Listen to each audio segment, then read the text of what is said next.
All right. Hello, chat. How's it going? Hopefully well. We're back. We're playing more Metal Gear Solid: The Twin Snakes. Everyone's favorite Metal Gear. I think it's actually won the most awards out of every Metal Gear because everyone just loves it so much and literally no one dislikes it. There's not a single human being on this planet who dislikes Metal Gear Solid: The Twin Snakes. It's pretty remarkable, actually. Unheard of amounts of love for a video game. We're playing more of that. What's it? We're just continuing along with the dog tag grind. There is a bit of an unfortunate let me rewind. There has been an unfortunate accident along this dog tag grind that needs to be addressed. That is, why is it so dark?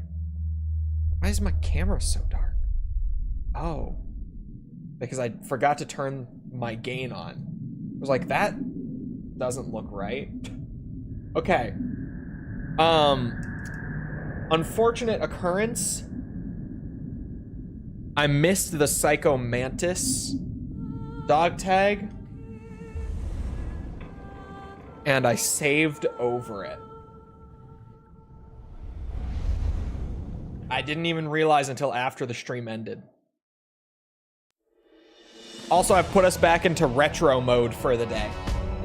Just because, bruh. So, what I think, it's not going to be that bad. Psycho Mantis isn't that far, and it took... how long? It took me an hour to get to him. I think the way that we fix this is that the very easy difficulty Psycho Mantis dog tag will be the last thing for the whole run. Just, we will come back to it later, sort of thing. Like, once I've done everything else, I will circle back for the very easy difficulty Mantis dog tag, which would be right there. So, slight hiccup, but we keep her going.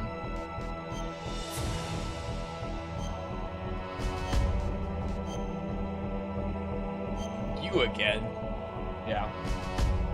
Slight whoopsie daisy. I didn't mean to do the recap. Trolling the dungeon. No, I've shown this to people before. Hold on. My light is a stage light. It's like a professional stage light, right?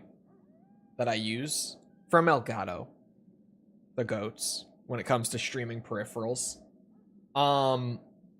If I don't, well, actually, here, let me show you a couple things. I've mentioned that the lighting in this room is kind of weird and that I do a lot of like camera tricks to make up for it.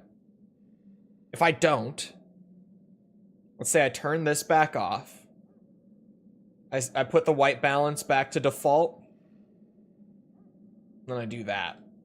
This is what the camera looks like just out of the box. I've got like a forehead shine. I'm like yellow just because of all the all the light in this room being orange. I become orange because it's all just reflecting off of me. It's not great. So, I go in and I have manual settings that I've tweaked and gotten them right where they should be. We fix it. There. And it means that my room can look dark. Like, really dark. But it's not because it's dark in here. It's just because I have the exposure lowered to make up for actually how bright it is. Oh, I'm not tabbed in. I'm like, why can I not exit? There we go. Is the 100% going? It's all right. We're just doing dog tags. On very easy right now.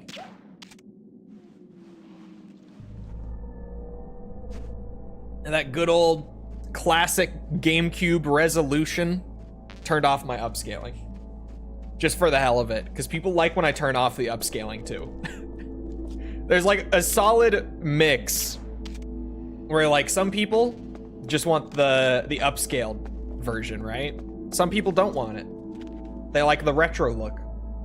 Some people want some of both.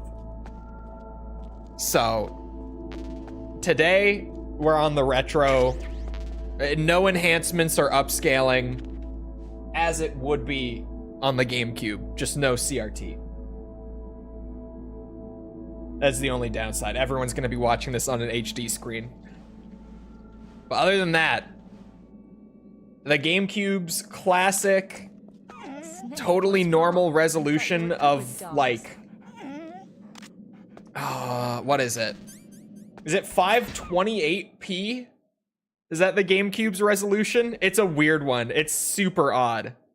Which is also actually why there are little black bars on the sides of the image on this stream. Because like I have my 4x3 source set up to be like perfectly aligned. Shit. But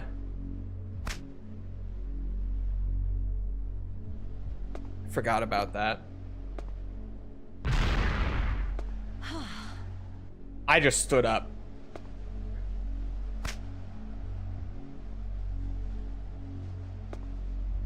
$576. Damn it.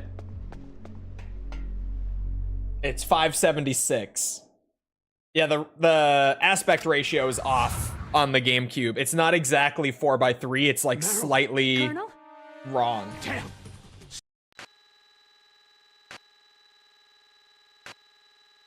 So that's why there are little black bars on the sides.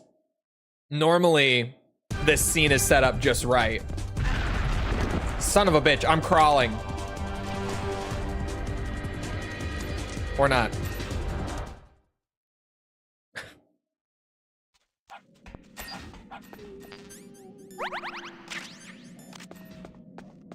I guess I might as well leave them equipped. I don't know why I took them off. That scared the shit out of me, dude.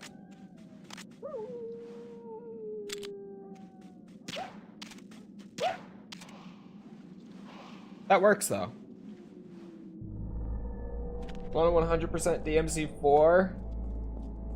Not particularly.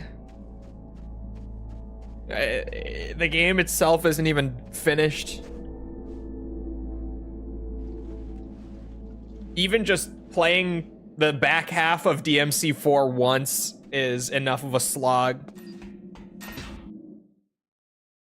Portable Ops isn't canon. Yeah, you guys, you forget. Some things in Portable Ops are canon, but not all things. But I'm not gonna tell you what things are and aren't. Just some things.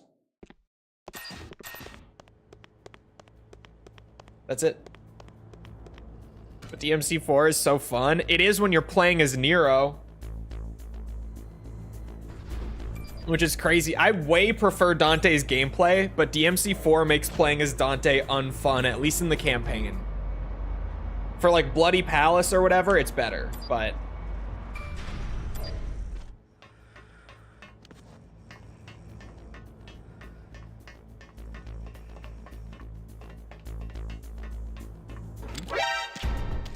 Whoops. Thank God that's all it takes. Very easy is great. Oh, shit. Yeah, dog tags this run.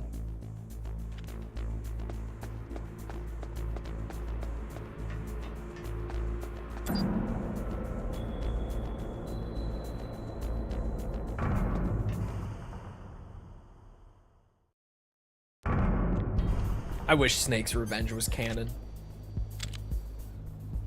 Why have Big Boss just come back in a totally nonsensical way when you could have Big Boss come back as a giant shape-shifting cyborg hell-bent on revenge. Ooh. Huh?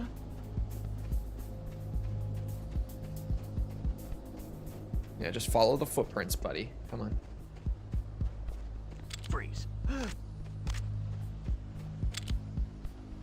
Help. Do it. Thank you. Thank you, Scott.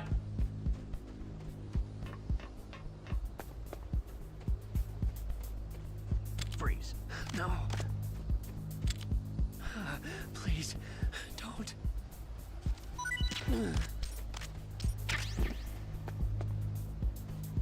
Don't forget the messed up translation. You are kill me, I cyborg, we fight now. Yep. Freeze. Snake's revenge is a national treasure. Don't kill me.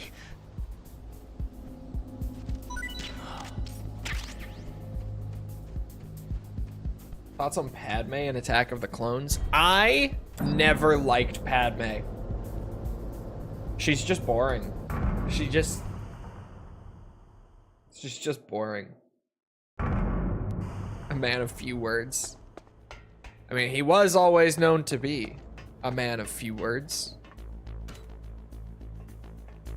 Especially in Metal Gear Solid 5, The Phantom Pain, because that is Big Boss. It is. And we are all Big Boss. Padme hot though. I mean, it's Natalie Freeze. Portman. Yeah. Don't kill me. One of them is gonna be new this time through here.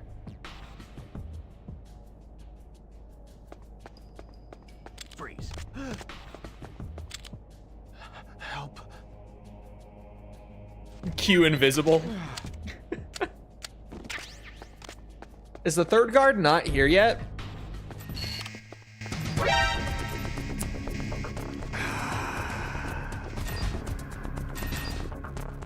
Clear. Nobody in here. Move. Shit. Oh. We're on very easy. I can just...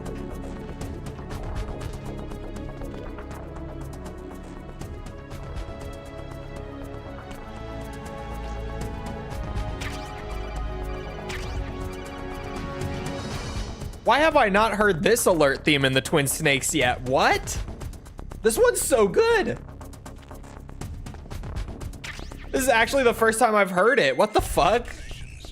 That's an alert theme in this game? Since when?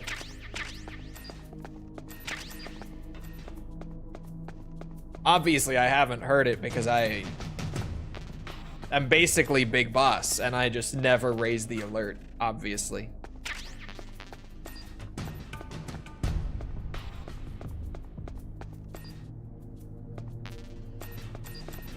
The release? Yeah.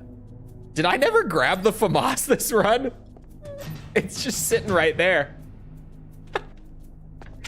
I never grabbed it. It literally plays at the end? That one? No. I would have caught it if that played during the finale.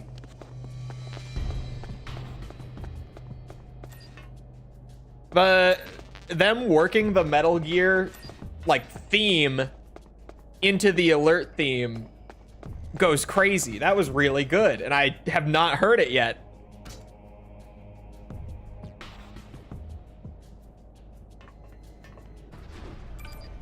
Like everything in the prequels, Padme is good in the Clone Wars. I'm gonna withhold my thoughts on the Clone Wars.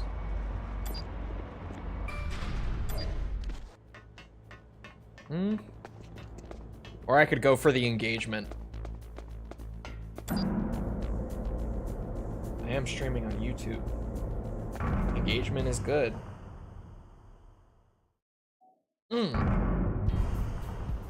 Fuck me sideways. There goes another mustache hair. That one actually really hurt.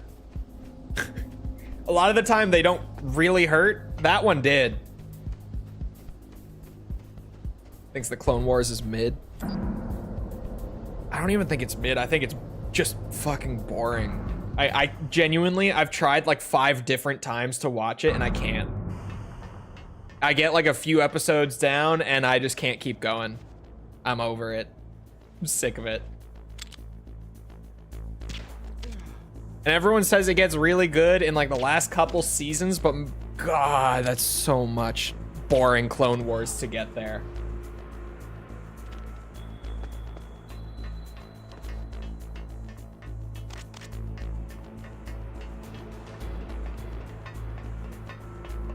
There are 13 great Clone Wars episodes. The rest is dull filler. It feels like the whole series is filler from what I've watched of it. It's crazy.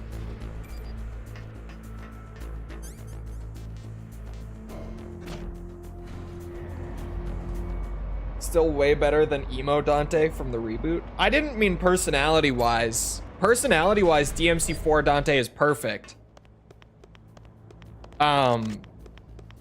He does not fit in that game as it released, though. Like, gameplay-wise. Emo Dante has way better gameplay than DMC4 Dante. Not at, like, a base level, but just in terms of how he actually plays within the game. Absolutely.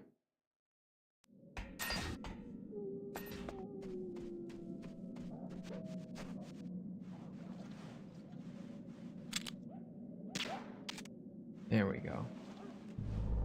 Which sucks, because DMC4 Dante has some of the coolest tech ever in an action game. And then he got stuck into that shit. It's tragic, genuinely.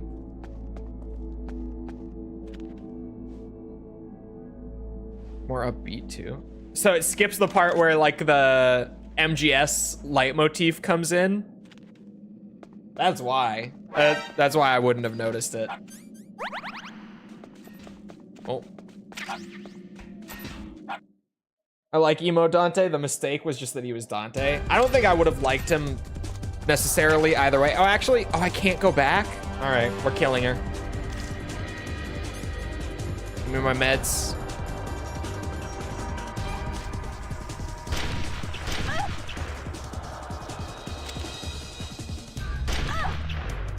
Oh my God. She just sat still. Got her. She just sat still. Okay. The Mantis theme slaps. The Mantis theme is good. I think Ocelot's new theme in this in this game is really good, is what I was trying to say. What you just got is every speedrunner's dream. Bro, she literally just laid in that one spot and tanked 3 headshots in a row. That was genuinely about as good as it could have been. There we go, Jesus. Shooting the gun turrets is really weird. It feels like their actual, hitbox is very tiny compared to their model. Feels like only a tiny spot of their actual model can take damage. It's weird.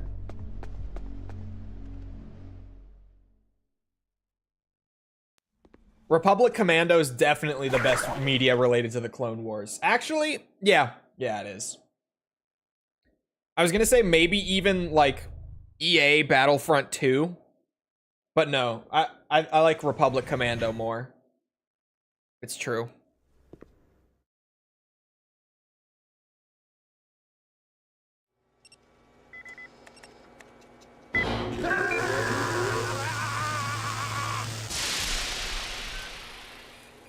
Have you seen the original Clone Wars? I haven't watched it like all the way through, but I've seen bits of it, yeah.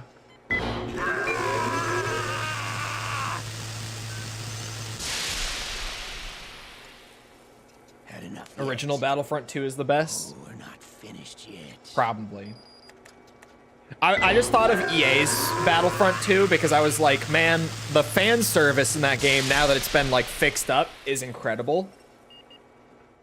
But even then, I still like Republic Commando more, and I definitely like OG Battlefront 2's gameplay more.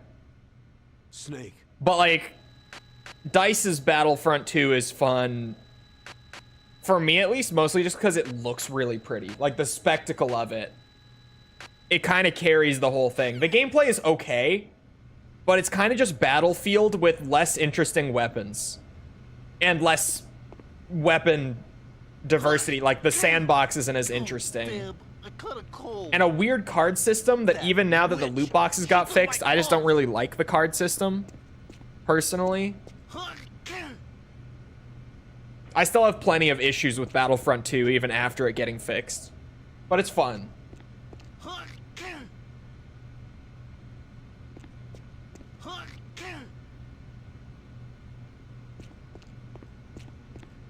He's really got a cold.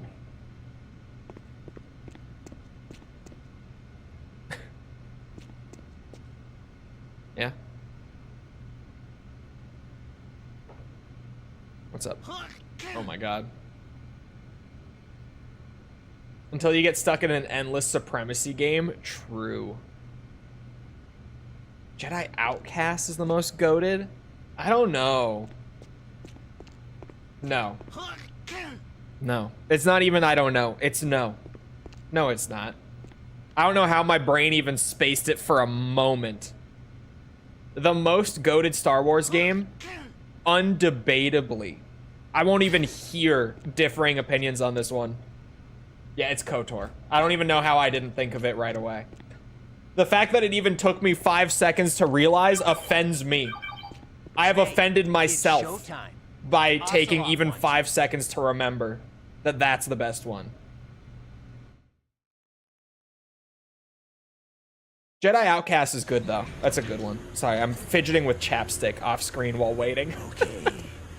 That's me just raising it right into the camera right Press the resist button repeatedly to regain. Yeah, it's KOTOR. My second pick, though, would be Dark Forces 2. Personally. I fucking love Dark Forces 2. It's so fun. I like Dark Forces 1 as well. Just in my free time, like last month, I platinumed the Dark Forces remaster that Night Dive did. Just like over the course of a couple weeks. It only took like 6 hours, but I did it.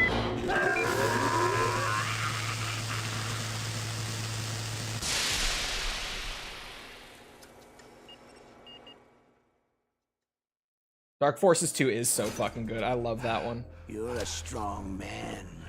I know. I'll put KOTOR 1 over Outcast, but definitely not KOTOR 2. No, not KOTOR 2, no. The second one's definitely not as good. I would never argue that one. You okay? Yeah, the writing in KOTOR 2 is really good, but like just the overall experience doesn't feel the same. Maybe because KOTOR 1 exists. It genuinely, I feel like KOTOR 2 is one of those games that is only hurt by just KOTOR 1 having come first, but the writing in 2 is really good. Oh, my stomach. Damn it. Am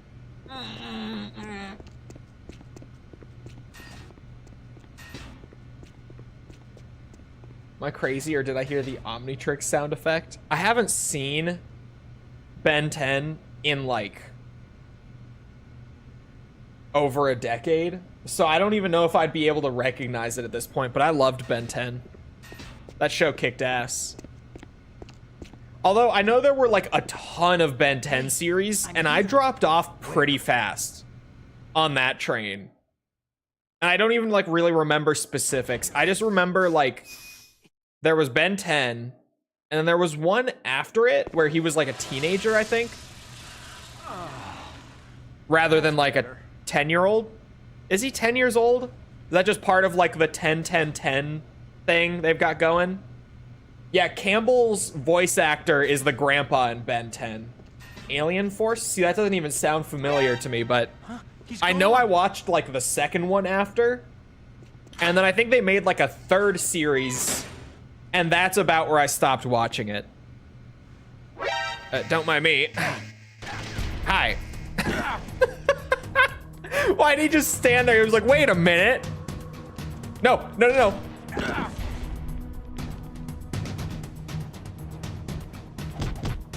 no. That's right. Oh. That's what I thought. Oh.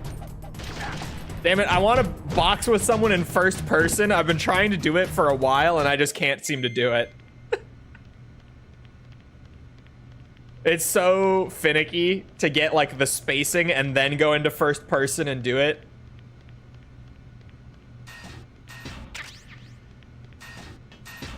Is he 10 years old in the original? Does anyone know that?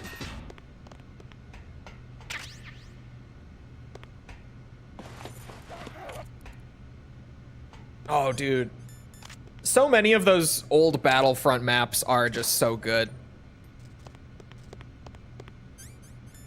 Ultimate Alien and Omniverse. Neither of them necessarily sound familiar. I bet if I looked up one of them... Oh, wait, I forgot the bomb. There it is.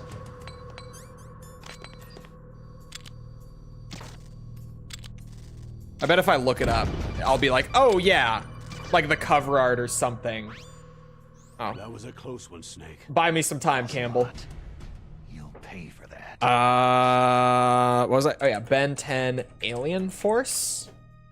Oh, yeah. Yeah, I definitely watched that one, yes. Yeah. Like the poster and the character designs, yes. I absolutely watched that one. You said Omniverse? No, I do remember this design coming around. And no, yeah, I did not watch that one. Definitely not. Google says he's 10. I figured. Because I remember it being like, you know, the name of the show is Ben 10, which is shorthand for his last name being Tennyson. And he also has the watch that allows him to transform into 10 different aliens. And it's just like 10, 10, 10, 10, 10. 10 everywhere.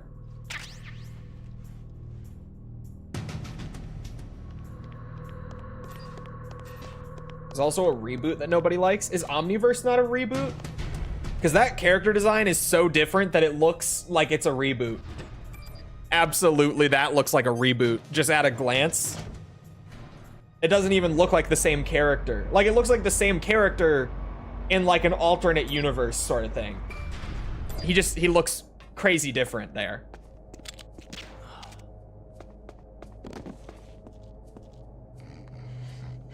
Did you beat the first boss in Night Rain? I did not make it to day 2, no. Because in the game's current state, the single player mode has been tweaked very slightly, the solo mode, compared to the 3-player. But I found out last night that the only differences are like, the enemies are slightly less aggressive. Like, it takes them a couple extra seconds to actually go in for the attack, which is done just to help with like large groups, obviously. But it doesn't really feel that way. It genuinely feels like you're just getting ganked all the time, regardless of that. And I think it was like you get ever so slightly more runes compared to 3-player, but it's not much. But they said they're bringing out a new patch within the next week that will overhaul the single player and make it much more playable. So I'm waiting, but I'm also, I want to stream it again, at least one more stream, to just play it in single player and really take in how difficult that shit is before they patch it and make it considerably easier to play in solo. I want to do more solo runs before they make it easier, just to really get a good amount of time with that experience. Because holy shit, that was hard. Because for context, like, that means I didn't even make it through a third of a run yesterday. In like 3 hours, I didn't even make it a third of the way through.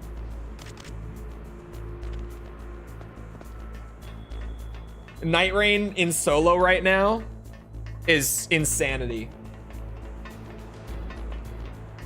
Asmongold hates it both solo and in 3-player. The day that I start looking to Asmongold for my gaming opinions, just take me out back. Chol isn't some Elden Ring scrub either. No, that's the thing. I have like nearly 400 hours in Elden Ring. So it's not that I don't, you know, have the experience with Elden Ring. It's just really fucking hard.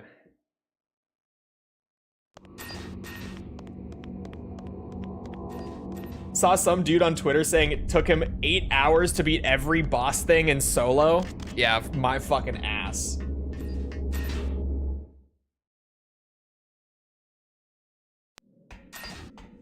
Asmon isn't a bad YouTuber. No, I think he's a really good streamer. I think that he has terrible video game takes, though. Not all of them, but like generally, I feel like he has pretty bad takes.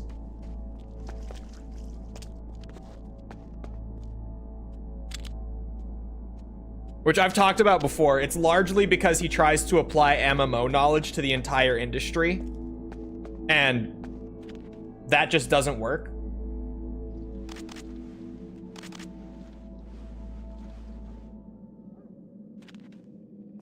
His AC build was funny. I didn't see his AC build.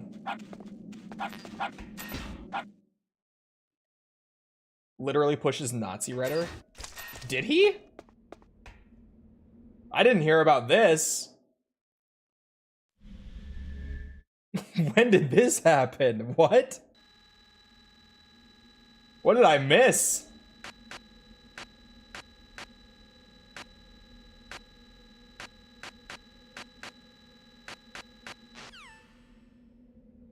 Tank build with songbirds and Gatling guns, and he painted it McDonald's colors. Okay, but that's kind of funny, though. He spews far-right talking points. Yeah, I know his politics are wacky, and I don't agree with what I've heard of his politics at all. But I'm more just talking about, like, he's definitely someone who knows how to build a community, maintain retention. Get a video to gain some traction. Like, when I talk about being a good content creator, that's kind of the gist of it. Hold on. There. His political takes are awful. Yeah, but that's not what I'm talking about when I'm talking about, like, being a good creator.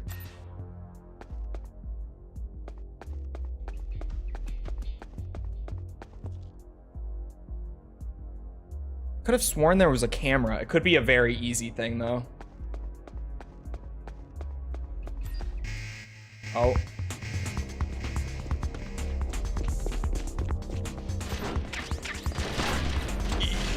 Oh, yeah, the no rope thing. I gotta do that this time. I gotta try the no rope. The just dropping down the Tanger Tower. Sounds hilarious. Oh my god. Please, I'm just trying to see if there were more grenades. Let me be. Oh, I forgot the vest. That's fine.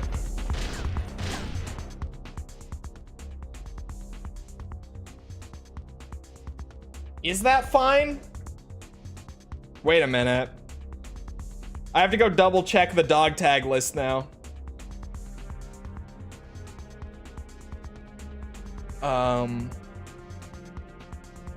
Oh, it is fine. Okay, yeah, because it doesn't spawn an extra guard on very easy. I suddenly was like, oh my god, I missed a guard. Aside from just Psycho Mantis, I'm gonna have even more to do for cleanup later. But I guess not. Very easy, just has less guards. So we should be good.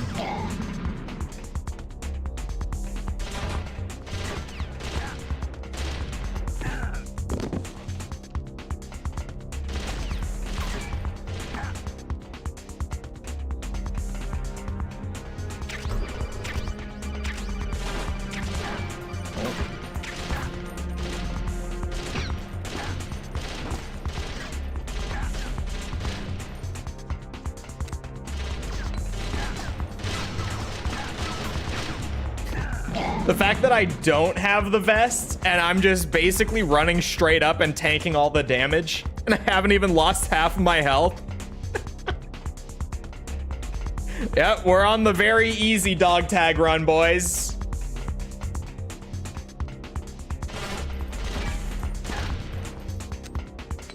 We're definitely on the very easy run.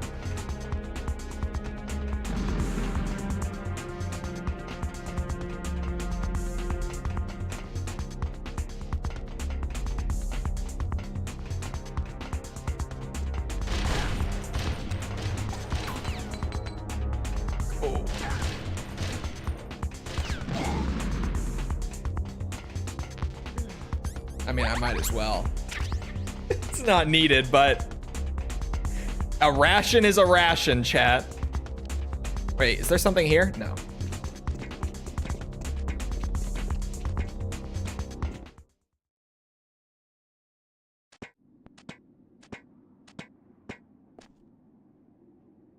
And Asmon should do a collaboration. I don't know. I don't really know if I want crossover with that that audience. Yeah, that's a good way of putting it. I think he is a good like entrepreneur. I think he has a good business mindset, but I don't agree with a lot of what he says. In fact, I disagree with a lot of what he says. I mean, I don't know if I want that community.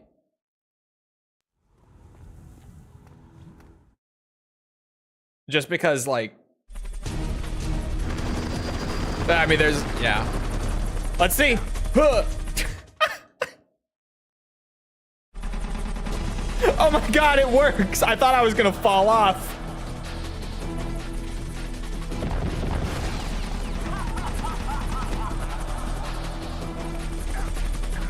Oh. Oh. Okay. Are there certain points I need to shimmy to? I can't just drop straight down. I have said some freaky shit in my day.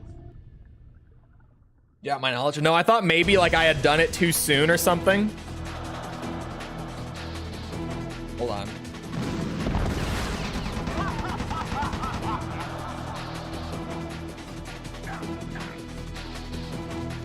I see. There are bits that I have to go and grab onto. Am I going to be able to do this with level 1 grip?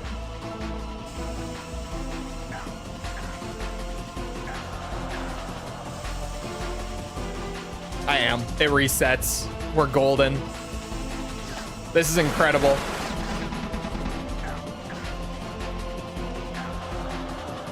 That's awesome. That is so awesome that that's a thing.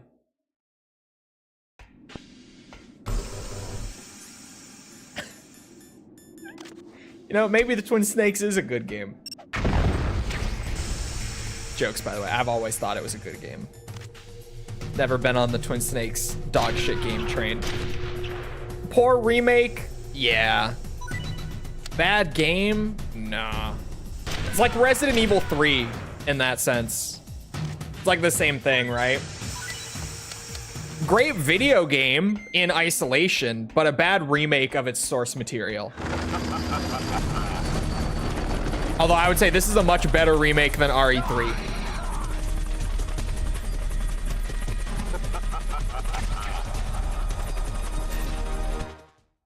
So disappointing. Yeah.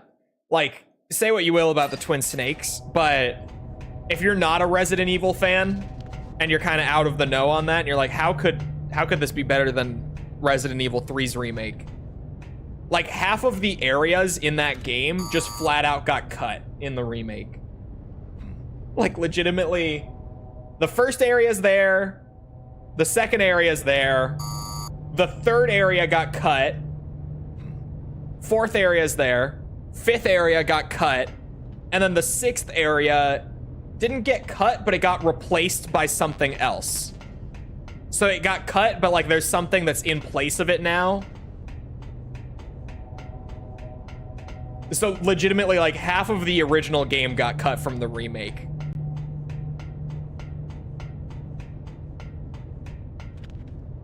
Damn. Yeah, they remade half of the game. Is a good way to put it. The Twin Snakes at least remade the whole game. Right? Say what you will about it, but at least everything is here. Because you can't even say that for all remakes anymore. Jesus. You familiar with Avalanche Reviews? Yeah. Oh, shit. I just fucking kicked my Xbox. That hurt my toe. My pinky toe. Okay.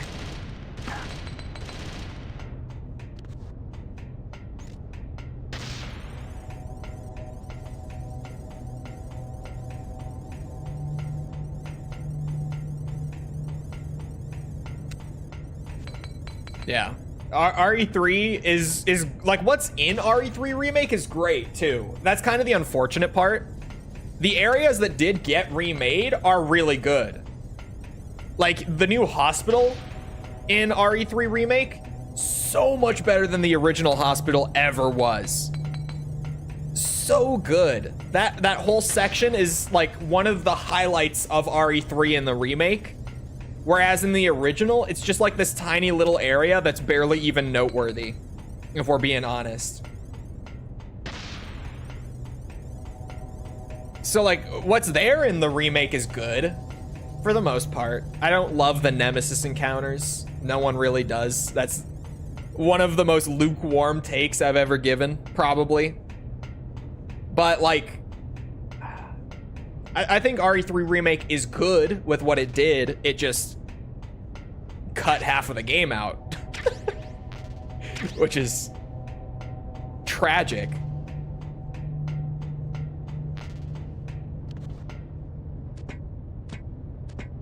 And I don't know about MGO. What's it?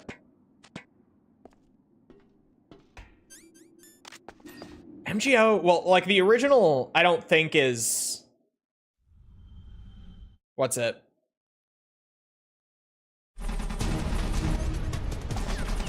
Is the original just unplayable, or has it been revived through like emulation or whatever else it might be?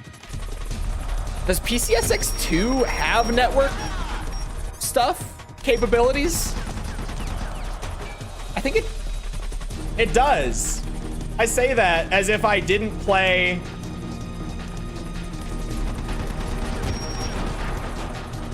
Oh.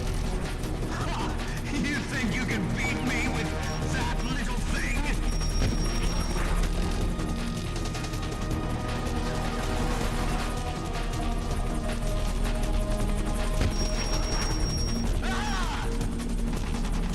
Obviously 3 doesn't have it because it was in 2. Isn't it a different tower? It's not the tower in the clock tower in RE3 isn't the one that's in the RPD.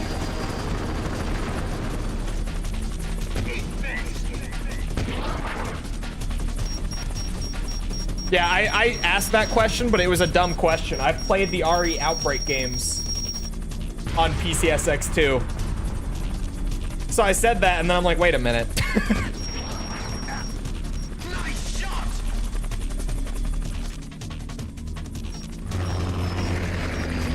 The clock tower is especially painful in RE3 because you go to the clock tower, you just get a single Nemesis encounter outside of the clock tower and never actually go into it. So like, it's kind of there, technically.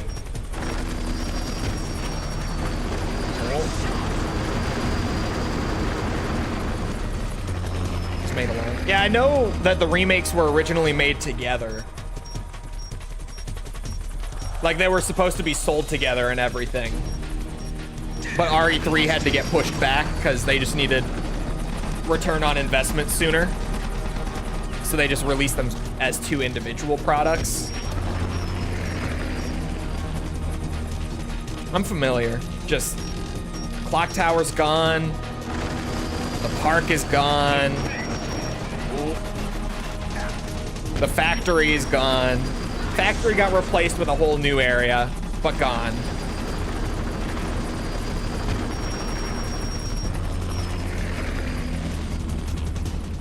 MGO1 seems like it's playable, but it's kind of complicated to set up.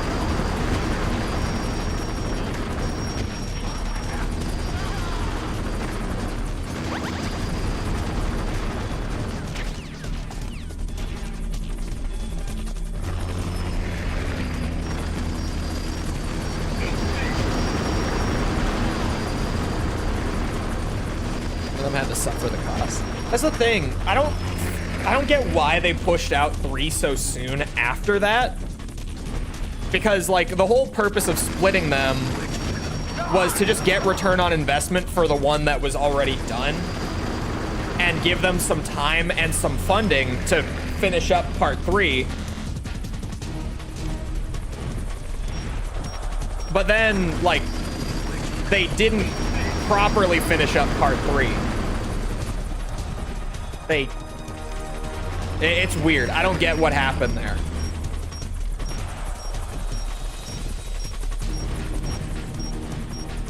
Where'd you go? I don't think 3 is terrible. I just think it's a poor remake. Like, I like RE3 Remake just as a game, as a Resi game, but as a remake of 3, it definitely does a poor job. But a lot of people also don't talk about one thing that I bitch about a lot with RE2. That being the B scenarios. What the fuck happened there? Capcom. I mean, obviously we know that it just had to get pushed out the door. So those probably just got cut because of that, but what the fuck happened there, Capcom? Where are my B scenarios? My proper B scenarios, not the A scenario, but you just start in this or in a different spot, and like the first 30 minutes are different, but then the rest is the same. Fucking bullshit. Damn! Eat this!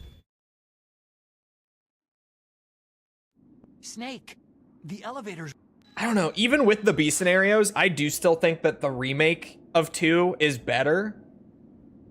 But I always say it's just because the A scenarios are so damn good. Like, so unbelievably good. That it pulls it up, even if, like, the additional, I guess, post-game scenarios aren't anywhere near as good. Like, they're just the minimum that they could have been to check the box, which sucks. But man, the first like 6 hours of playing RE2 Remake, holy fuck. So good.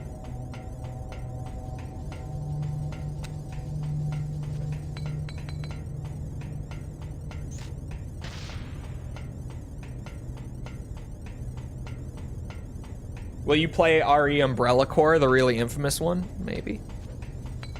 Maybe. Oh god, okay.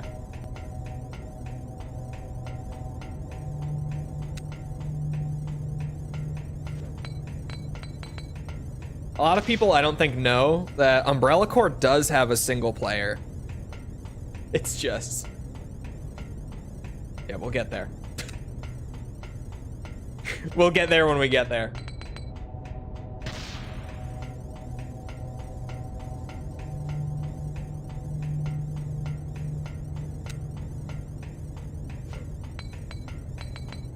Oh, okay. I didn't even need that last one. People know it exists, we just pretend it doesn't. Yeah, the single player in Umbrella Corps. It exists! Certainly! We're both ginger? Bro, I'm not ginger. You fucking bitches. Where's False? Is False here? False knows. Snake. False knows the real hair color. The not fucked because of lighting and camera settings in this room. Hair color. False, what color's my hair? Tell him.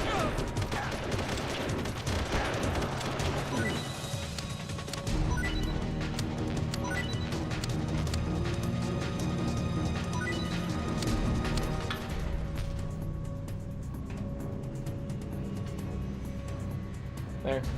Listen to False. If you don't listen to me, listen to False. False has purple hair, actually. False currently has purple hair, but she doesn't have red hair. Her natural hair is not red. No.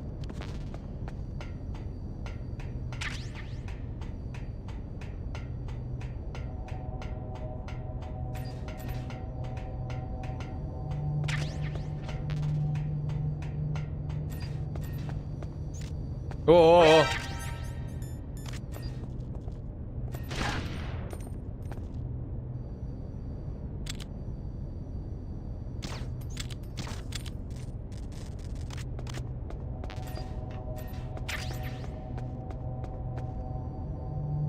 I heard you, bitch. Not this time.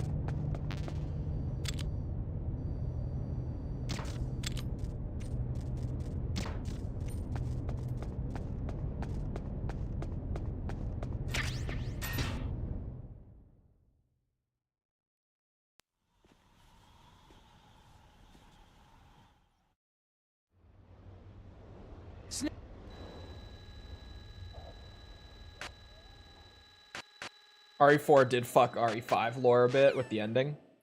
Yeah, I wonder what they're going for with that. Because it does contradict RE5, but like obviously they also were very heavily teasing a 5 remake throughout RE4, and especially in separate ways. So it's almost just a question of like, what rewrites do they have planned for RE5 to coincide with like the changes from RE4 remake that affect it? Ow. Fuck. I can't see.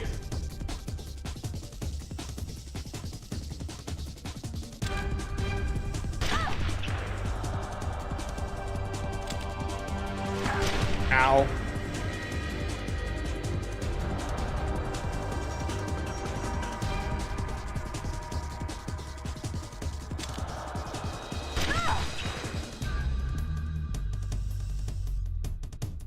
Did she stop there? Am I crazy? Oh yeah, I see her breath.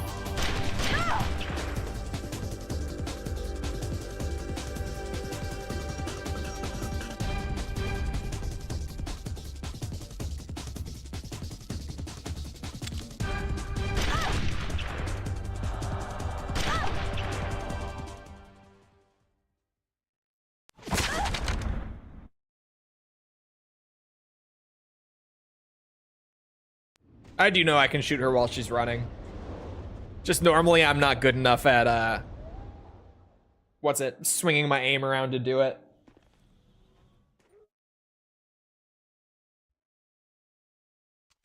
Man, MGS1 goes so fucking fast when you're skipping cutscenes and codecs. MGS1 is also like more than 50% cutscenes and calls. Is what I'm realizing from Twin Snake's rerun. Dog tag. Holy shit, dog tag. You're right. Close one. I was cooking a little too hard there.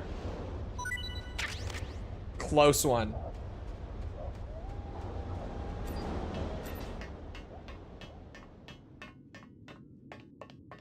outpost one.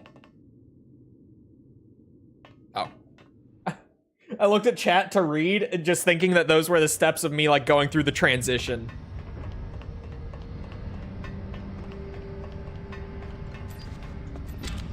Man. I almost missed that, too.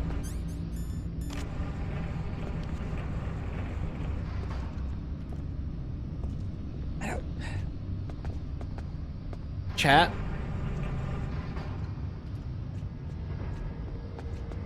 I got questions, okay? I got questions. With MGS1 being so short when you skip everything and me just now realizing that. Because I didn't have to do like dog tag grind before, so I never did a run of the game where I skipped everything. But now that I'm doing it and really realizing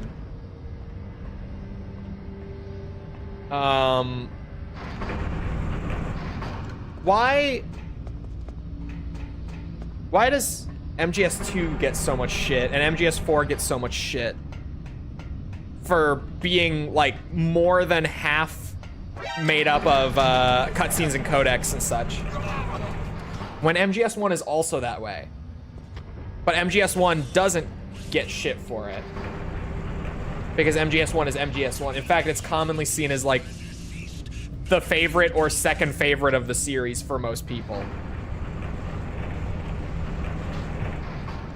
But then those games are harshly criticized for being so story heavy. Just imagining things.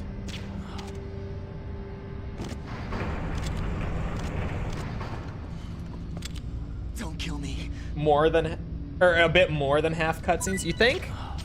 For me, it was about 50-50 when I played it. Roughly speaking.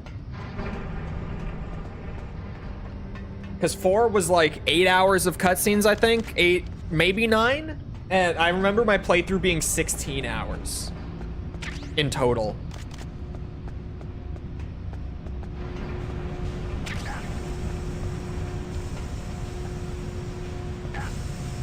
Ow. Ow. Oh yeah, dude, that level sneaking around on the streets sucked. 4 is a movie? That's what I'm saying. That was the question, Wig, that you missed. I was like, why do 4 and 2 get so much shit for like more than half of the game being cutscenes, codecs, all that, when 1 is the exact same way, but 1 is like most people's favorite or second favorite. But then there's a lot of bitching about 2 and 4 being so heavy on the cutscenes and codecs. MGS2 is 50% bomb defusing. Yeah, but like how different is that from MGS1's gameplay? It's the same gameplay, just once every building you stop to defuse something real quick and then you move on.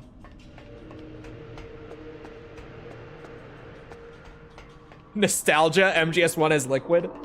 Genuinely, like I'm trying to like piece it together. 3 also has tons of like long cutscenes and codec calls and stuff, but even though my favorite isn't 3, and I am a bit of a, not a 3 hater by any means, I still love 3, but I'm more prone to criticize 3 than most Metal Gear fans, for sure. I will absolutely give it, MGS3 is way more gameplay heavy than really any of the rest of them. Other than like Peace Walker and 5, if you take those out of the equation, 3 is probably the most gameplay heavy.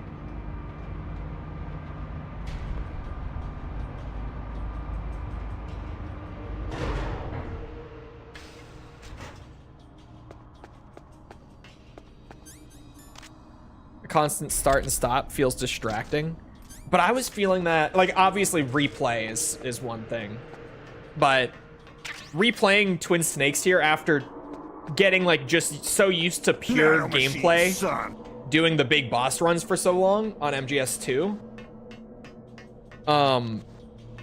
replaying through the story here in the Twin Snakes, I felt like it was constantly stopping me in like an annoying sense for calls and stuff, which is where I started to think about it.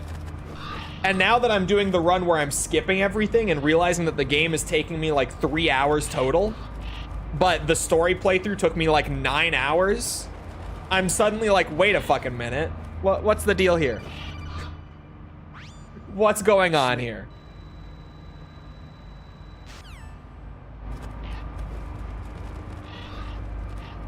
I'm starting to realize this game is a lot more cutscene and codec heavy than I thought.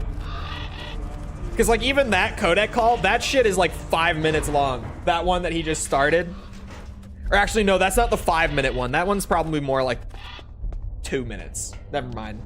The one on the way back up is like over 5 minutes long.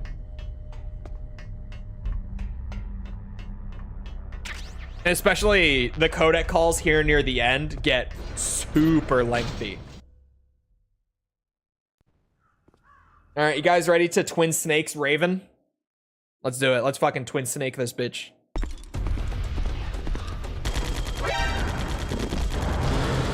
I flipped. Why did I flip?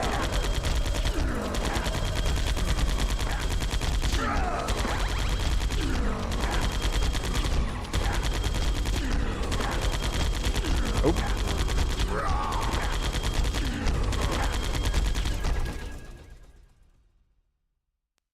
No, I think 4 has a really good story. There are things I don't like. I don't hate Johnny as much as a lot of people. I thought the Johnny thing was kind of funny. But like Ocelot, the Ocelot retcon is stupid. I'm trying to remember more of 4's story because I remember there being other things that I was like, what?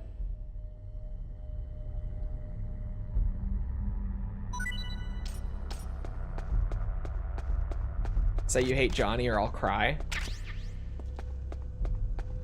I can't say that I hate Johnny because I don't. I like Johnny. Melissa, thank you for the sub. Appreciate it.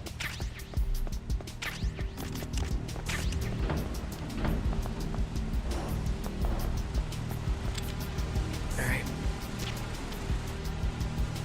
I did hit him. I wasn't sure because I didn't hear anything.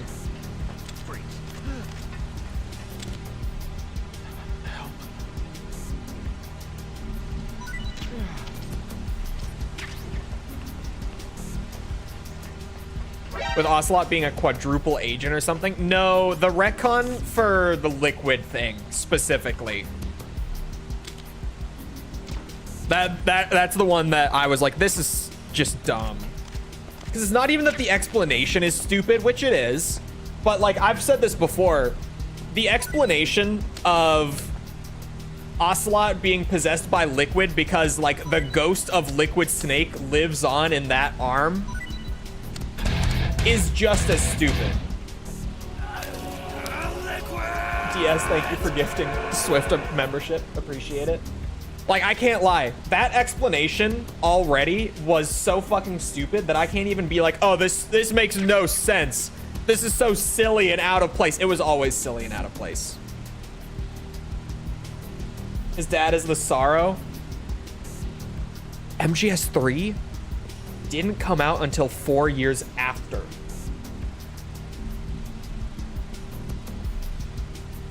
At the time that MGS2 was written, that wasn't even the thought. That was a retroactive... Actually, retcon does fit that. I... Generally on the internet, we use retcon as like they actively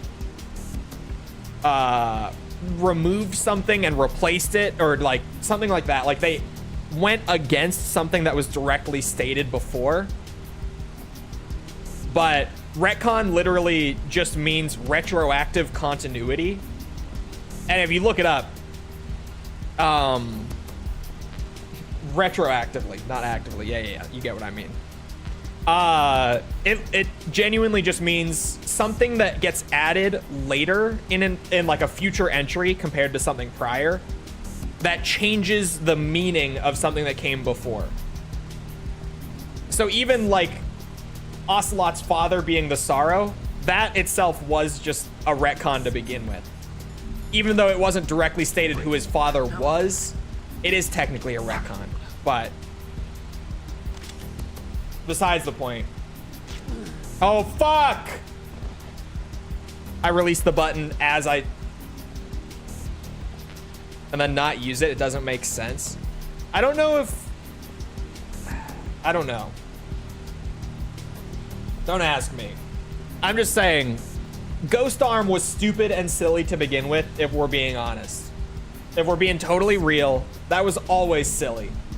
But my thing with the retconning it, with the nanomachines and everything, and the hypnosis, whatever, what's stupid is taking the Ghost Arm thing and being like, no, this is too silly and nonsensical.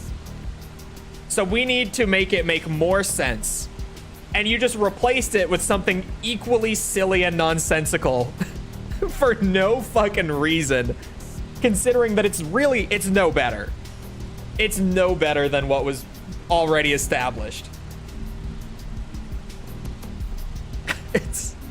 That's what is like, okay, what are we doing here? Kojima, what are we doing?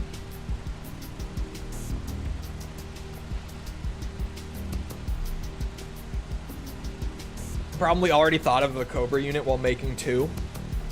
I mean, if we're to go by like interviews and stuff, he was writing the games one at a time and not really planning ahead. Aside from like post-credits sequences, he did say like, obviously he would have a general idea, but yeah, he literally is on record saying that he was just making it up as he went along because he was never really planning for future entries beyond just like, you know, he would put in a tease and be like, oh, Ocelot is working for the president.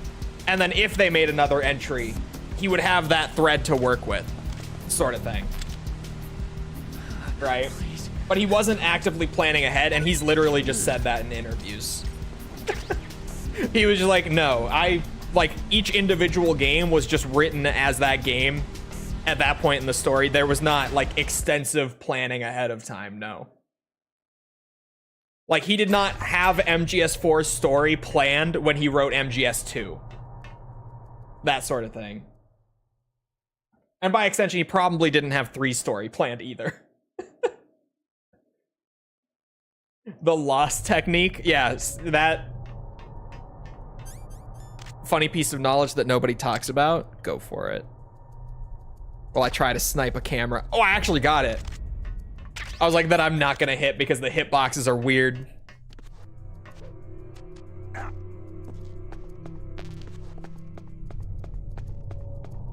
Forgot to add the tough guy soldiers when you hold them up. I was noticing that. Genuinely, I was kind of noticing the lack of guys being like, what are you gonna do, shoot me? I was noticing that a little bit. That just hadn't happened yet. Within 2 playthroughs.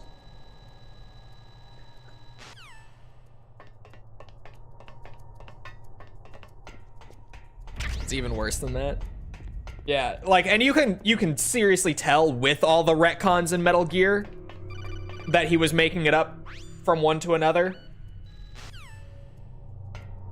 He was planning to quit after every Metal Gear project aside from Peace Walker. Yeah, everyone always talks about, or sorry, not everyone, but like I've gotten comments on the review series a lot of people being like, everything after MGS1 is trash because none of it was ever planned and he was going to quit after MGS1. And I'm just sitting there like, are we just gonna gloss over that he was gonna quit after Metal Gear? Like, Metal Gear 2 was never supposed to happen originally. There was no foreplanning into that. And you can fucking tell because he just brought Big Boss back and didn't explain it. He was just like, yep. You blew him to bits with a rocket launcher in the last game and then the self-destruct finished him. But no, he's actually totally fine here. Like, not even scarred or anything from it. But he lived. Big Boss in Metal Gear 2 literally does just show up and basically hit you with the I lived, bitch. And then no explanation. He's just like, yeah, I made it. I'm here now. Deal with it.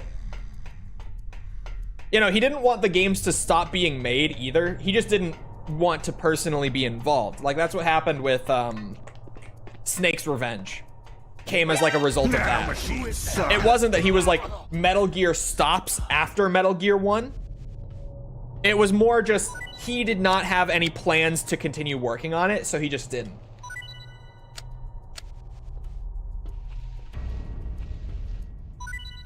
And then it literally just happened after every game, right? Like Metal Gear 2 was made and there was no follow-up for years. He just went off to work on other stuff because he wasn't interested in doing a follow-up to Metal Gear 2.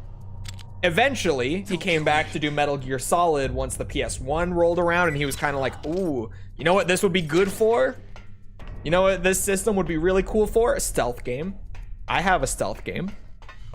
Could be cool in 3D. Maybe.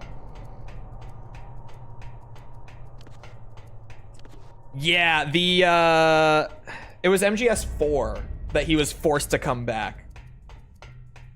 That he wasn't initially directing. And like once they publicly announced that he wasn't directing it, the backlash was so bad, and like the death threats and everything to the developers were so out of control that he had to come back. Just literally to put a stop to the PR nightmare that was him just not directing MGS4, because people really freaked out about it. Oh, I forgot to get the key. Whoops.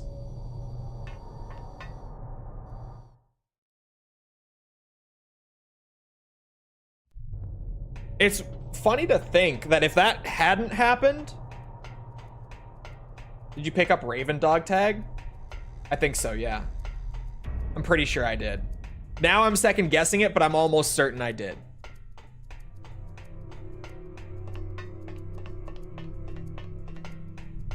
But it is funny to think that if people weren't literally sending death threats to the developers of MGS4, Kojima would have stopped directing the games at MGS4. Like, that game wouldn't have been directed by him, and nothing after probably would have been either. Right? Oh, the rat.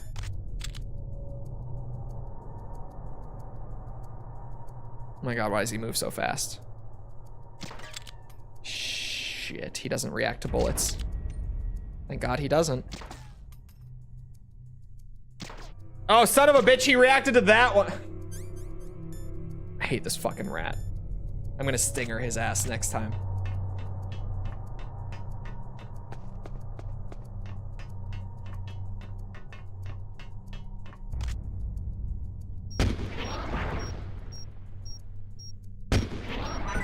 He survived the first one. I guess the splash isn't that big.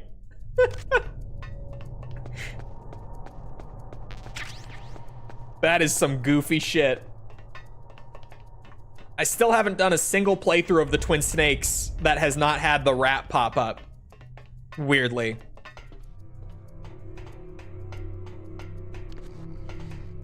Genuine question, is MGS really that popular in Japan? Yes. We never even got the actual Metal Gear games. We got weird, like, alternate versions of them in the US, but Western audiences never even got a Kojima developed Metal Gear game until MGS1. The first couple games just didn't even release over here. It was Japan that was providing enough sales for sequels to even be worth it. Yeah. At least for those. Because, like, if that wasn't the case, then they just would have kept making Western sequels for, like, the weird offshoot brand that we ended up getting with, like, Snake's Revenge. They would have kept making those and stopped making the Japanese ones. If the Japanese ones weren't making money, they just wouldn't have continued them. Because genuinely, after Metal Gear 1 happened, and Metal Gear 1 for the NES, which was what we got over here, was different enough to be its own thing. But after those games, the split really happened where Snake's Revenge and Metal Gear 2 came out in the same year, and were both sequels to their respective Metal Gear 1, but they went in totally different directions from one another, gameplay and story-wise. So, like, at that point, they kind of had two Metal Gear brands, and they could have just stopped one and kept going with the other. But the Japanese ones were more successful than the American ones. I'm surprised I hit that. And so when Metal Gear Solid 1 got made, there's the PAL key. I thought I got it last time, but apparently not.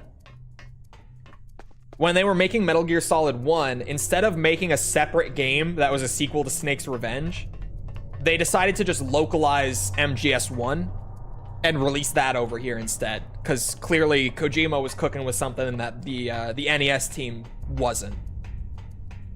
And I mean, if you go play the games, like, holy shit, is that obvious. Go play Metal Gear 2 and then play Snake's Revenge. Night and day. Let me tell ya. If you've played both, you know. The NES team was clearly not cooking the way Kojima was. Kojima and his team. Sorry. I need to stop just saying Kojima, but it's so much easier to say, even though I don't mean that he's like the sole man responsible for it. It's just so much easier to say Kojima than to be like Kojima's team or Kojima and his team. Don't encourage people to play Snake's Revenge. Play Snake's Revenge so that you understand what was happening, because holy shit.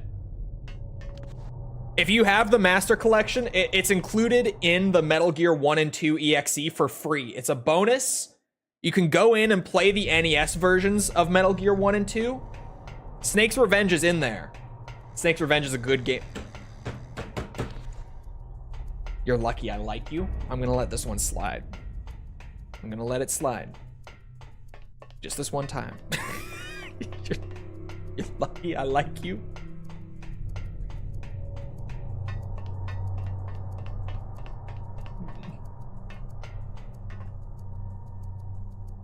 Do they work well in Master Collection? Yes, Master Collection now is good. Master Collection at launch definitely left a lot to be desired. And there were a lot of issues. But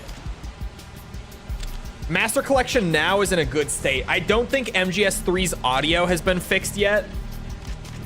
But if you're on PC, you can mod it. If you're on consoles, then yeah, MGS3's audio is pretty fucked in the Master Collection, at least last I heard. I haven't heard if they fixed that or not in any of the recent patches, but yeah, MGS3's audio was super bad. Like, and it's really weird that it's bad like that too. Help.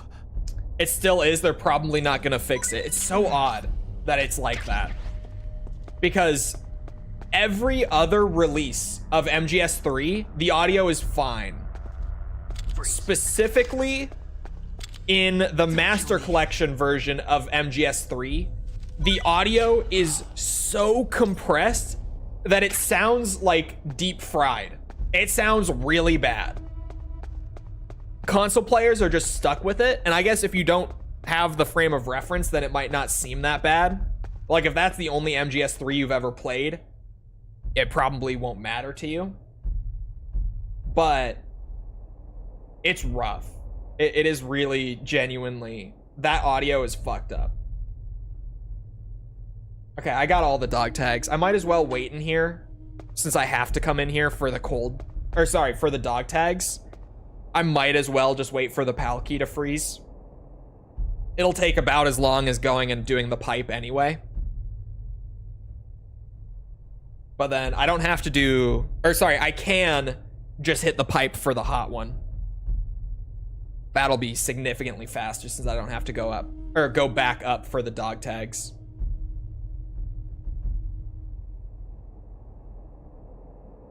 I mean, Snake's Revenge, it's weird. If you compare it to Metal Gear 1, it's worse. If you compare it to Metal Gear 2, it's significantly worse. If you just play it nowadays and look at it with like a modern lens, it's really rough. It's very rough. If you specifically look at it as like an almost Contra-esque game, especially with the side-scrolling stuff and all that, on the NES, it's not terrible. Like, for the time and the context it came out in, it's not really bad. I really don't like it. I really don't like it. And the fact that it's so difficult, it adds insult to injury when I try to actually play it. Because I've completed it a couple times, front to back, and just, no. The fact that it's so hard makes it even worse for me to sit through. Because if it's one thing if like I just don't like a game and I just am like, yeah, I'm gonna play through it. That's fine. You know, I can blast through it in a few hours. I might not love everything about it, but like even games that I dislike, there are things that I like, obviously. It's not binary in that sense, but the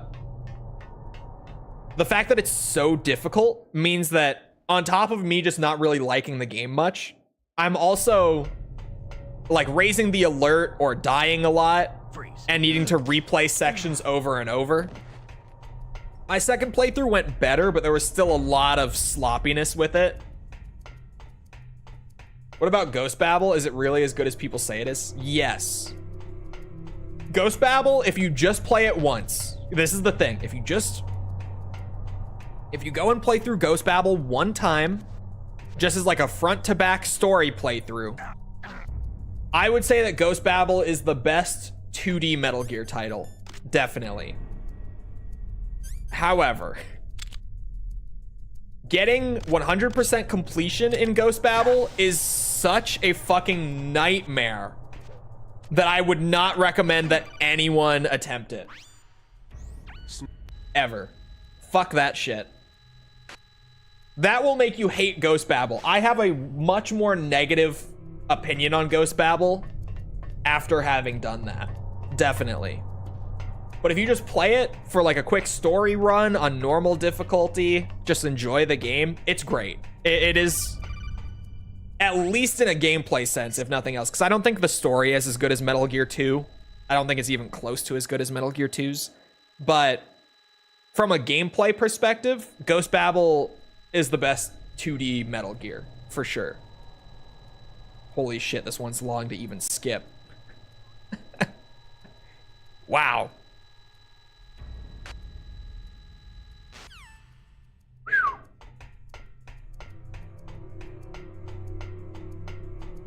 How long did you take to 100% it? Long. Very long. It took significantly longer than doing MGS1 and the VR missions expansion. Ghost Babel took a long time. Not MGS2 long, but ugh. Will you do a no blue weapons run of Twin Snakes? I probably could next run, just while we're doing dog tags. I could do a run where I just don't use the new weapons, the new non-lethal weapons. 10 at bare minimum? I think it was more than 10. I'm pretty sure. I could be wrong, but it definitely felt like more than 10 streams. Because I remember, you know how when one of these 100% takes a long time, everyone starts like coming into stream and being like, oh my god, we're still on this one? How are we still trying to get through this? Ghost Babel was one of those, where people would come into chat and be like, oh fuck, we're still playing Ghost Babel? We're not done yet? I thought we were close to being done. And I would be like, no, we still got a ways to go. We're not close. They'd be like, shit. Let me know when MGS2 is. Little did we know how long MGS2 would take. Some people knew, they just didn't warn the rest of us. Fucking bitches. No.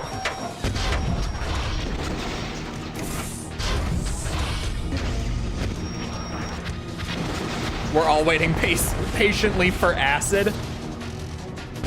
Acid is gonna be an experience. The best, or I guess best and worst part of the Acid 100% is gonna be that they're right next to each other. because release order in the franchise, it literally does go like Acid 1, and then Acid 2 was the next Metal Gear game after that.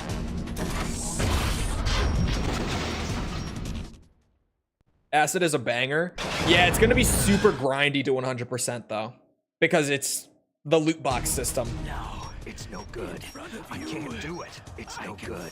I can't do it. It's no good. It's gonna be a grind. The card games, yeah. I can't do it. Opening up the card packs and just waiting to get lucky is gonna be a grind. I can't shoot. I can't shoot. No, I can't do it. It's no good. I can't do it.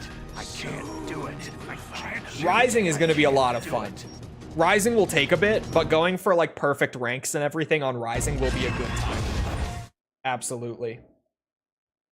I fucking love character action games. Rising is a pretty good one. Not my favorite one, but a pretty good one.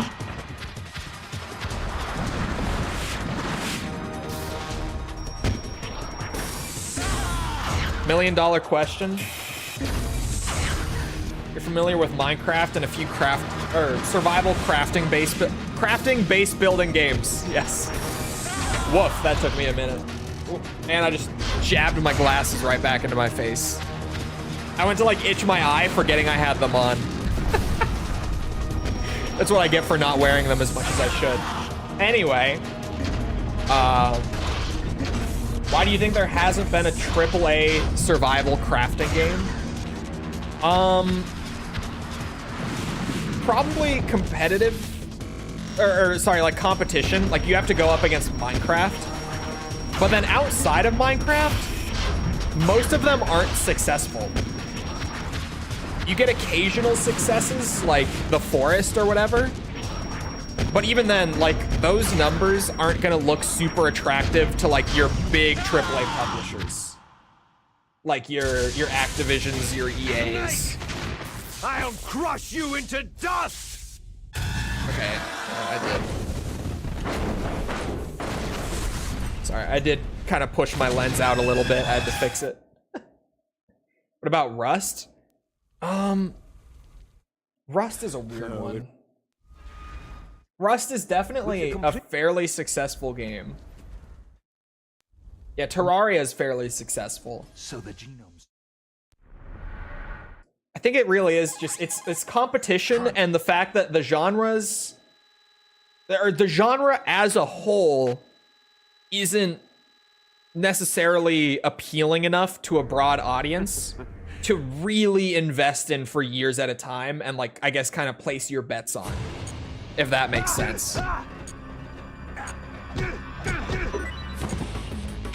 Yoink. Oh.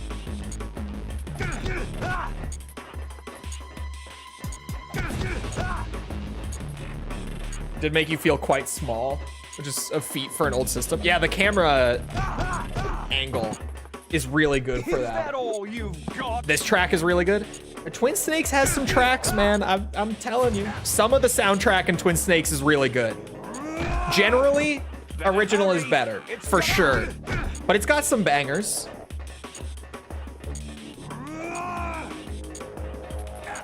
There are occasional tracks that come on in the Twin Snakes that I genuinely am like, I really like this track. Better hurry!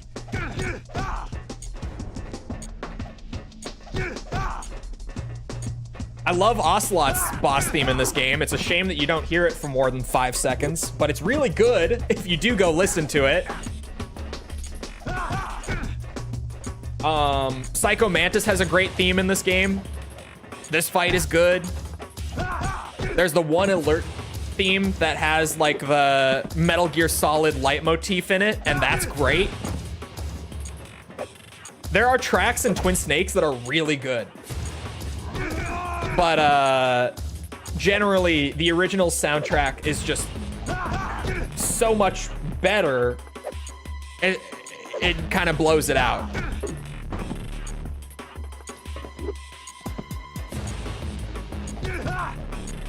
Killing Liquid off in this game was such a missed opportunity. Yeah, that's definitely, like, in terms of Kojima writing the games one at a time and not planning ahead, you can tell that killing Liquid was a huge regret of his after this game.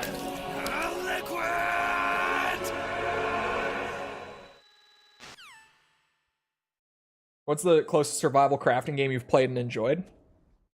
Minecraft. Wholeheartedly, legitimately, Minecraft, from what I've played, is the peak of that genre. Absolutely.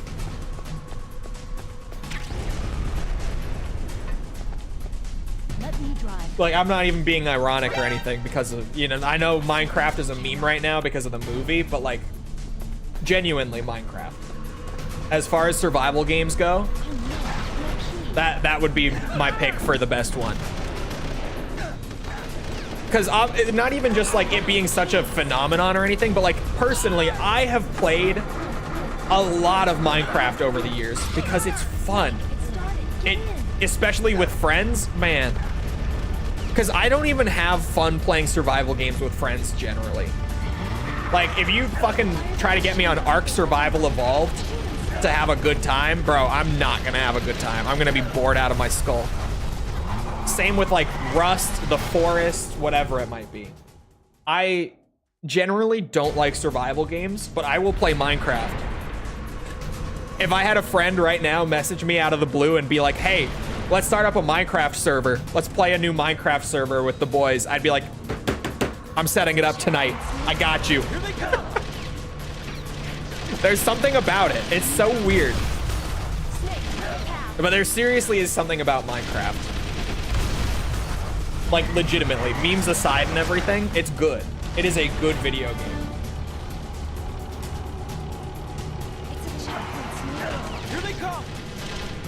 Minecraft gives a whole lot while asking a little. It's true. It's such an easy game to just play. And you get so much out of it. Minecraft with chat. I don't know, man. That might be a disaster. And even, I think Minecraft generally has gone in a direction that I haven't loved in recent years. With, I feel like every time they try to add more to Minecraft, they end up taking some of that charm away from it. But at the same time, if you don't add anything to it, it gets stale, right? So it's in a weird spot, like as a long-term game.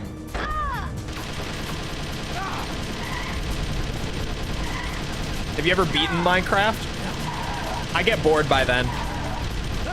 Genuinely. Like, even then, Minecraft, by far the best survival game I've played, but I still get bored by that point in the game.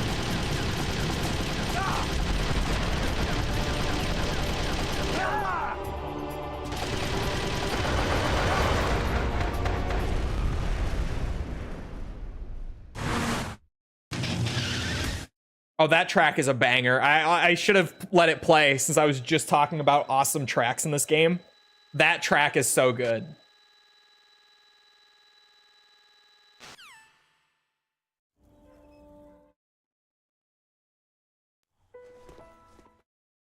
I think it would be better with an upgrade system like skill tree, stat progression. I don't feel like it would be. Because genuinely, one of the best things about Minecraft is how simple it is. I think that's why Minecraft got as big as it is, too. Especially with, like, younger players. It's just so easy to get into and understand everything. Is it unskippable? Damn you, Kojima! You and your unskippable credits. Fuck. Alright. We'll be here for a few minutes. That would have already been the end of the very easy playthrough. Even though I have to go back and get Mantis. It's whatever. Happens. Could I go back and get Mantis now? And then just save my game?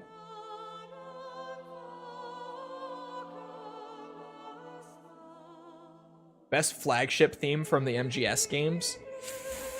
It's so hard. I'm gonna throw curveballs. Because I love The Best Is Yet to Come.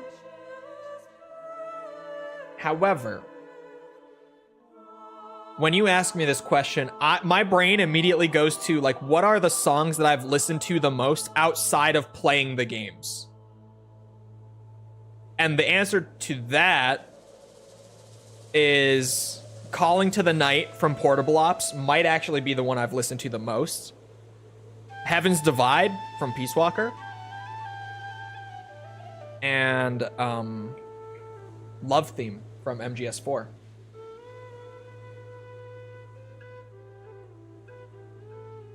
Those would be like the 3 that I've listened to the most outside of playing the games.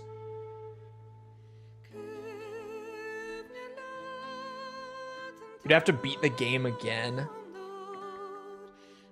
No, because once you save in the menu... Or sorry, once you save and go to the menu... It will say... I'm not going to risk it. I'll just do the very easy rerun as the very last thing, and then we can just stop after Mantis. And that'll be perfect.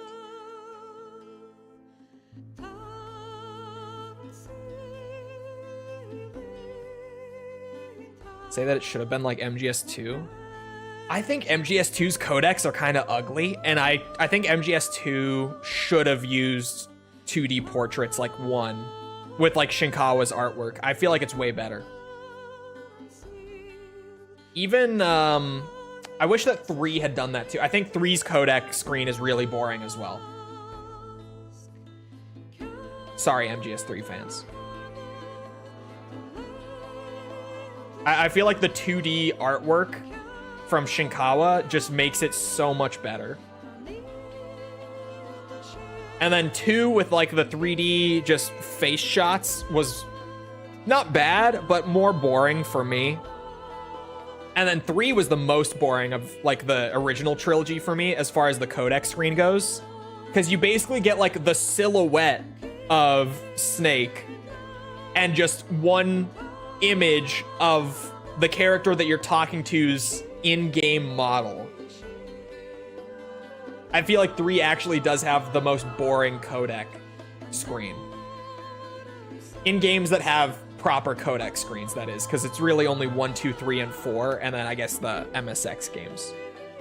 Actually, okay, most boring codec screen is Metal Gear 1, but I won't hold it against it. I won't bring the MSX games into this discussion just because of that. Because I can't hold it against it, but yeah, that screen is the most boring. But yeah, 3's codec is just... Now that I'm like thinking about what has the best and the worst codec screens, 3's is really boring. I've never really thought about this before, but now that I'm sitting here really thinking it through, like, yeah, it's not visually interesting. 2's is like kind of visually interesting. 1's are great. The art, Shinkawa's artwork is just great. It's why they put Shinkawa's artwork into the codec screens of Metal Gear 1 and 2 when they did the HD collection. It's because it's good. And I loved when I did the Metal Gear 2 video and I actually played the MSX version. And people who had only ever seen the new artwork that was done with MGS3's release, they saw the codec stuff in Metal Gear 2 and they were like, wait, what the fuck? What is this? Why is Snake just Mel Gibson? Why is Big Boss just Sean Connery? What the fuck is this? It's awesome. Those are good. I like the old Metal Gear 2 portraits in the codec. They're great. Love leaving for 20 minutes and the game being over. Hey, we would be on the next run already, but this is unskippable. Thank you, Kojima. He didn't direct this one. I'm still putting the blame on him. We blame him for everything.